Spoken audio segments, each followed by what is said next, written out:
You're watching the Debug Lounge, it's a video series dedicated to interviewing game developers of all sorts. Today on the show, we're glad to have Theo Stevens all the way in the UK right now. Welcome, Theo. Hi. And this is Eduardo's first appearance on this Debug show. Yeah, let's see how it goes. Yeah. So to get started, Theo, just tell us a little bit about yourself and I guess how you got into game development. Well, I've always been, my dad's always been in computers, and I've always been interested in games and computers, so it's only natural, I guess, natural progression. Yeah, I did so in the UK for the last 2 years of high school, we do what's called A-levels.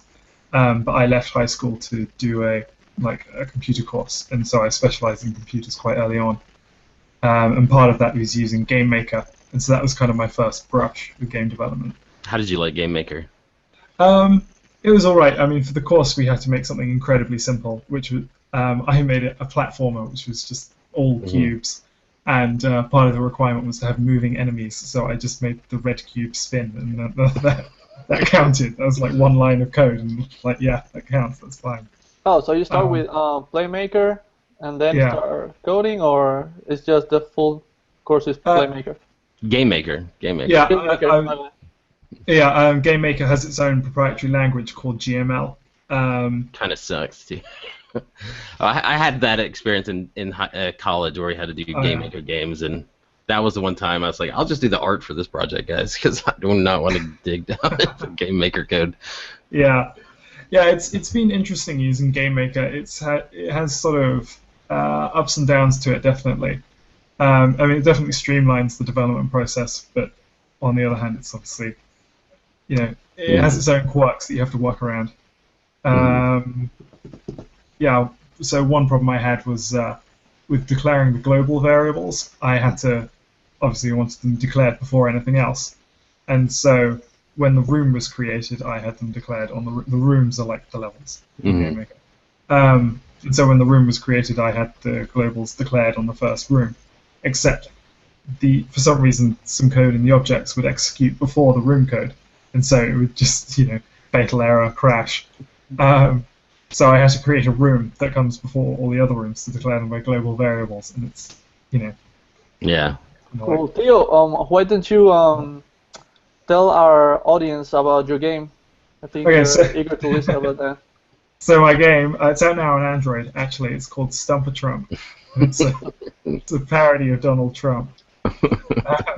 If he isn't already a parody of himself, of course. I don't know. It's kind of more depressing nowadays, but yeah. Yeah. So I guess the elections or something like that was what inspired you to make this game? Really, yeah. I knew he existed, but I'd never really seen him in the media much until recently. And he's just, he's so ridiculous. I wanted to make a game, and I thought, it's a way to sell it, isn't it? Right. Yeah. And yeah, as media cover, it's estimated that he's had like 1.6 billion worth of media coverage, just for free. Because they love to report on him so much. It just shows that you put his name and face on it, and you can, people eat it up. What was the inspiration behind deciding? Did you start with I want to make a Trump game, I need to find some kind of genre, or where did that start? No, I just started I just wanted to make a simple mobile game, just kind of for the sake of it, I guess. I was kind of in an in-between sort of period, and so I was just kind of I should do something. I should make a game. It's kind of about time. Is this your first game, or do you have other projects before this? It's my first proper game. I made a very small game in college, but that was I wouldn't really consider that a game. It was more of a thing to get a grade. Yeah, for things like that, it's usually I want to learn with this game, and you usually don't think too much about it. You just have to you want to get something done.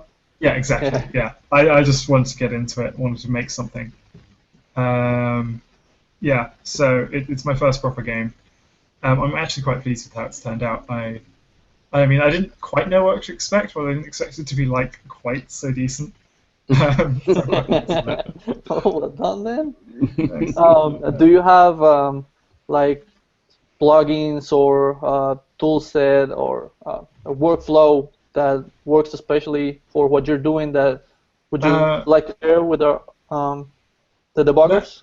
Nothing in particular. I'm using GameMaker as my development environment, but I just use a mixture of OneNote and Google Keep to keep track of what I'm meant to do, because Keep supports to-do lists, and it syncs between my Chrome web browser and my phone. So if I'm like out and about and I think of something, I can put it into my phone, and by the time I get home, it's on my PC. Yeah, that one is interesting.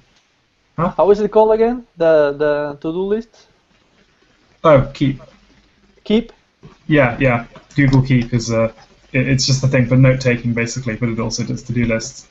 And then I used Microsoft's OneNote, which came with my Surface Pro, to just do, if I ever need to do flowcharts for code or something like that, if I need to map something out, then I would use that. Nice. I'm gonna check that out because I love the to-do list and yeah. Google Keep is quite nice. It doesn't have many options particularly. I'm quite good at keeping track of things in my head as much as anything. So, yeah. How is making since you did that in GameMaker too? How is that making a? Because that's usually the case where people make like experiment games and projects for school, but then we're like, even the simplest game in the world takes a long time, and it's like very complicated when you start getting code base. How is it building a full scale project in GameMaker? I don't know. I wouldn't particularly call it a full-scale project because it is just like a silly little mobile game. Mm-hmm. But I don't know. It did have its share of problems, but it's really annoying. I thought of a few before the interview, and then now it's like I can't think of any. But yeah, there were a few like awkward things, quirks that I had to work around. Oh yeah, one thing was. When I originally implemented the Google mobile advertising, it made the file name so long that it exceeded the NTFS limit of 260 characters. And so I couldn't compile because the compiler would just say I can't access these files. And so I just had to shorten the project name of the game. But of course I didn't figure that out for like a day. And so, and it's like little things like that have been kind of no big thing, just like lots of little things like that have been kind of had to work around. It would have been nice to sort of know these things beforehand. But yeah. So when did this come out? Only a few days ago, like probably maybe a week ago now. I'm not sure. No. So how's the launch been going? I haven't really been marketing it much. I've made 12p off the adverts, so that's something. Nice. Yeah. Oh, laughing all the way to the bank. Congratulations on your release. You have more games out there than many developers. So, yeah, that's something to celebrate. Yeah, definitely. Yeah. So are you planning to release it only on Android, or you want to release it on the App Store as well? Currently, I've got plans to bring it to Steam for Windows platform. I don't know how I'm going to get it onto iOS because I'm pretty sure you need to have a Mac to get the iOS SDKs, or I don't know what in 100% what the arrangements are there. So I have been sort of, I guess, avoiding that problem. Yeah. It's something I'd like to do, but yeah. Yeah, step by step is yeah. It's something I want to do, but I don't have plans, as it were. Very cool. So you said you haven't marketed it much, but do you have any plans to do that? Or are you waiting for Steam release or something, or what do you plan to do? I was intending on getting it onto Steam Greenlight, although I am looking into maybe there are some publishers like Adult Swim Games who they have this sort of almost an open door policy where you can just send them an email with your pitch, and they'll they'll look at it and decide whether they're going to publish you or not. Mm-hmm. And so, because it's quite a small game, it might be worth going through a publisher instead of going through Greenlight. Adult Swim likes those type of games. Yeah, Irreverent pop culture games. yeah. But on the other hand, they might not want to get political, so it's kind of Nice. yeah. Theo. No? Oh, Theo, do you have any piece of advice for other developers? Not particularly, to be honest. No, I mean, I guess the only advice I You could don't give want to is say anything? Oh my God. it's difficult to develop a game and satisfy a Rocket League addiction at the same time. I know what you're saying, man. Rocket League's the best game in the past 10 years. Yeah. But no, I mean, nothing in particular. I haven't had any, particular difficulties that I think could, I had to work around a few of GameMaker's quirks, but nothing too, serious. What could you say to people like, because you mentioned that you've been thinking about making a game and then you kind of weren't doing it. Like a lot of people, we get into this and you observe from the wall for a while and you're like, yeah, that would be pretty cool. Yeah. Like, what is the thing that pushed you over the edge saying, I have to do this now? It wasn't so much I have to do it. It was more like I should. As I say, I was sort of at this time in my life where it was a very sort of transitional period. I guess I still am. And so I just sort of felt, I didn't really know what to do, and I've been thinking about making a game for a while, so I thought I should do this. Why not? Yeah, and even if it's just a small project, if you've got like just a couple of hours per day, even that, if that, you should. Even GameMaker's free, Unreal Engine 4 is free. If you're thinking of making a game, you should probably just go ahead and do it. I love the way you think, man, because I really believe that everybody starts from the beginning. So yeah, exactly. Even the best ones didn't have all they have now. So just exactly. You got to start somewhere. So yeah, great. Yeah, just do it.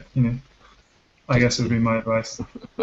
So now that you got this first game out, what are the plans for new games? Are you gonna break out and go past GameMaker and get into Unity or Unreal or something, or?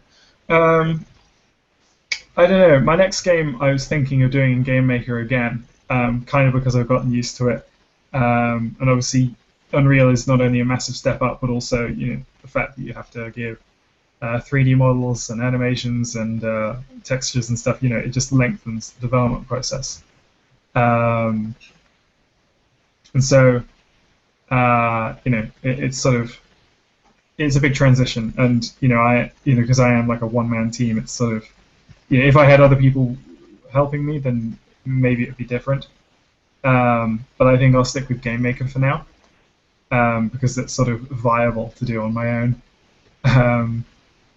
But I don't know. I would quite like to move into Unreal specifically, just to learn, or not partly just to learn C++. Oh yeah. Because as sort of like a proper job, I'm probably going to go into software development at some point. I don't know. Hopefully game development, but yeah. Gotta believe. Yeah. Yeah. That's cool. Yeah, there's a lot of big games that are in GameMaker that are actually on Steam and actually done really, really well. Yeah. Yeah, one I've been playing recently is Hyper Light Drifter. Yeah, I was surprised. I was like, that's crazy to me that that's in GameMaker too. Oh yeah.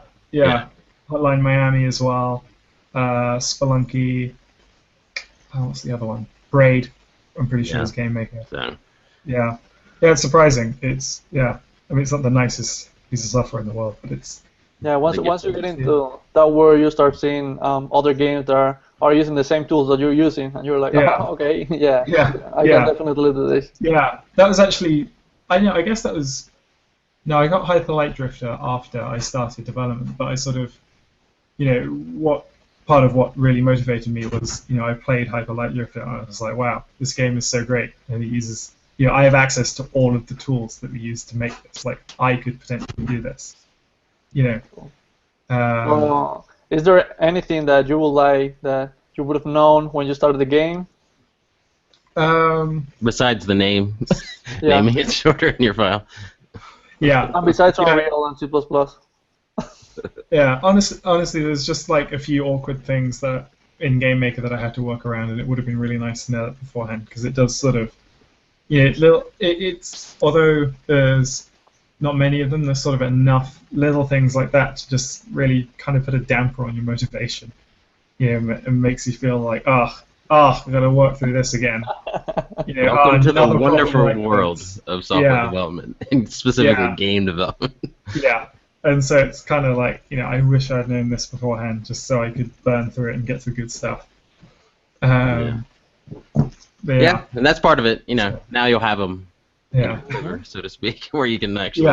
Eduardo and I talk about that all the time. That after you do it for a few years, you actually can sense reasons for bugs, even though they don't make sense. Like you can go, I don't know what's happening here, but I think it might be something like this, even though that makes no sense. Let's just. I know what you mean. That, Yeah. You get a spidey sense for that after a while. Yeah, So like something like that. Yeah. All right. Cool. All right, man. Well, thank you for being in the lounge and coming on the show and talking about your game. Yeah, it was awesome to have you, and we hope everybody likes it. Yeah. Me too. We have a blast. Thank you very much. All right. We'll see you later. See you. Bye. See you.